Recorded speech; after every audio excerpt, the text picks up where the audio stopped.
Bonjour, bonsoir à vous tous qui suivez l'actualité de la RDC sur la chaîne patriotique de la diaspora, le Congo est à nous. Nous vous disons merci, merci de votre disponibilité, de votre temps, surtout de votre confiance à suivre chaque jour les informations sur cette chaîne. Une délégation du Parlement congolais se déplace aujourd'hui pour l'Afrique du Sud où ils vont rapatrier les corps de l'honorable Henri Thomas Lokondo. C'est le deuxième vice-président de l'Assemblée nationale qui conduira cette délégation. Nous avons beaucoup de la peine d'avoir perdu un des combattants, un homme qui était déterminé à voir les réformes, les changements dans notre pays. Il l'a fait et il a terminé sa course. Que son âme repose en paix, que ceux qui ont contribué à sa mort puissent savoir que la justice de Dieu existe. Si les hommes ne feront rien, mais Dieu est juste. Depuis Makala, où séjourne Sami Jamal, l'un des prisonniers du dossier de l'affaire de 100 jours, est dans un état de maladie très avancé. Ses avocats évoquent même une invalidité d'une des parties de son corps. Donc ici, on est en train d'exhorter, de solliciter plutôt l'intervention des autorités congolaises pour sauver cette personne. Bon, nous savons que Kamere a fait la même chose. Plus d'une fois, il a sollicité une libération provisoire, liberté provisoire. C'était une manœuvre dilatoire. Si Sami Jamal veut sortir de la prison, qu'il puisse remettre seulement l'argent de l'État congolais. Je ne crois pas que cela soit vrai. Ce sont des gens qui savent comment jongler avec la justice. Donc voilà. Il a gagné l'argent du peuple congolais. Aujourd'hui, il commence à manipuler. S'il remet l'argent, il aura rendu un grand service à la nation. Parce que nous avons besoin de cet argent. John Magufuli,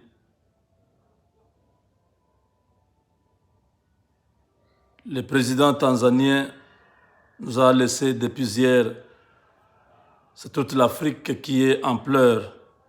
Des réactions viennent de partout. C'est un homme qui a aimé son pays, qui a travaillé pour son pays et qui se battait pour que les choses changent dans son pays. Il a modernisé la Tanzanie, beaucoup de bonnes choses.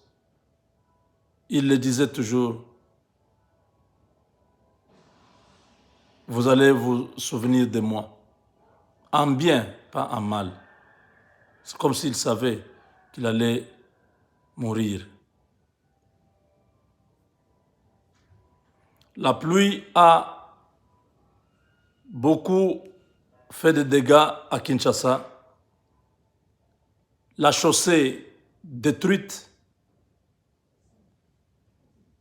Les lits des rivières inondés, des quartiers submergés.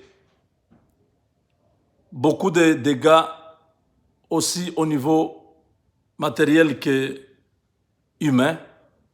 Et le président Félix avait fait le tour de la capitale pour visiter les sinistrés.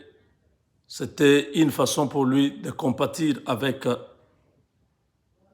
des Congolais qui passent des moments difficiles et il faut que des mesures nécessaires soient prises pour que prochainement, pareille chose ne puisse pas arriver.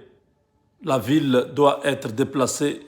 Il faut envisager cela d'ici 5-10 ans. Il faut faire les choses proprement. Au-delà de la route vers Bandundu, il y a beaucoup d'espace. Il y a beaucoup d'espace où une bonne ville peut être bâtie, et cela pour le bien de tous. Si on peut faire les choses clairement et bien, tracer des routes, tracer des canalisations, faire tout et amener la population là-bas, je crois que ça sera une très bonne chose. Voilà, chers amis, on nous signale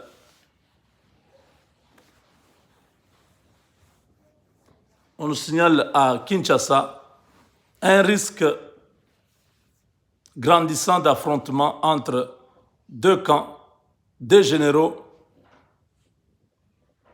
qui risquent de s'affronter en pleine capitale, et ça, il y aura beaucoup de dégâts. Nous appelons l'intervention du numéro 1, le chef de l'État. Quel est le problème? Je pense que nous allons mettre la vidéo sur notre site, comme ça vous allez suivre vous-même le reportage d'un journaliste de la RTNC qui a bien expliqué la situation. Mais en quelques mots, je voulais dire qu'il s'agit du général Mbala qui est en train de bafouer les lois de notre pays en usant de sa position en tant que chef d'état-major pour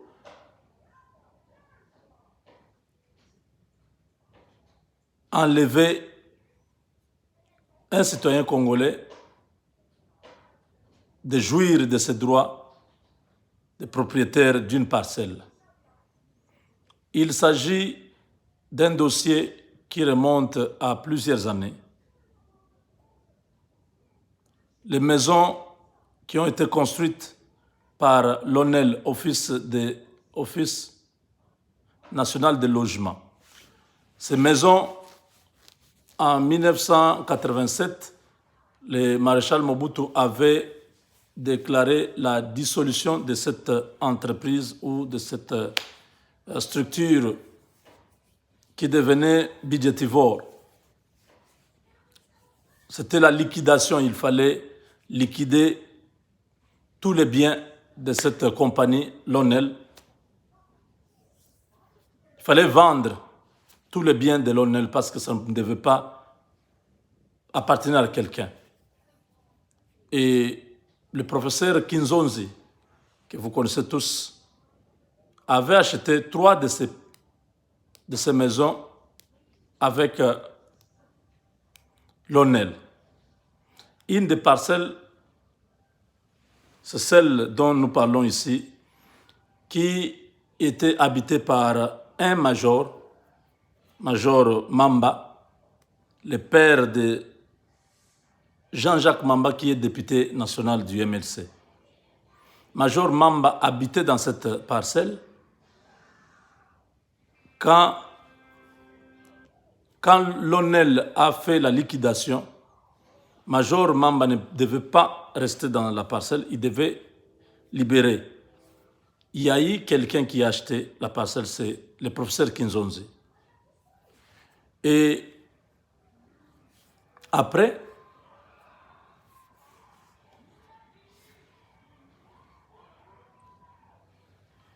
le député Mamba est venu dire que la parcelle leur appartenait. Il a mis dehors la personne qui gardait la parcelle du professeur Kinzonzi. il y a eu des problèmes. Mamba s'est imposé là-bas, vous savez, ils avaient l'influence avec le pouvoir de Kabila. Le dossier a traîné en justice. Finalement, le propriétaire de la parcelle a gagné le procès et ils lui ont donné un document pour récupérer sa parcelle et déguerpir ce qui était dedans. Au début de ce mois de mars, la décision a été exécutée. Mamba avait quitté la parcelle et, curieusement, quelques jours après, je crois une semaine ou 2 semaines après, le député national est allé parler avec le général Mbala pour les ramener là-bas. Pourquoi? Parce que le fils de Kinzonzi, parce que Kinzonzi est déjà mort, le fils de Kinzonzi, qui a vu que le dossier devenait très compliqué, il avait préféré vendre cette parcelle-là à un général. Il a vendu en bonne et due forme. Parce qu'il s'est dit, si je vends à un général quand même, au moins, il n'y aura plus de problème, le général pourra se défendre si je lui vends ça en bonne et due forme. Et c'est ce qui a été fait.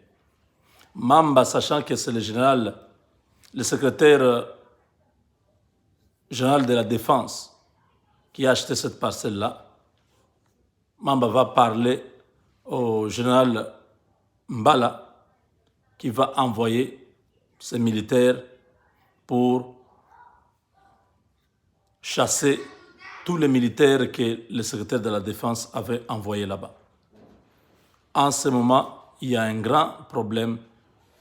Mbala est en train d'user abusivement de son pouvoir, de sa position, pour s'immiscer dans un dossier judiciaire. Et il y a risque d'affrontement parce que le général qui a acheté la parcelle a tous les documents et c'est officiel.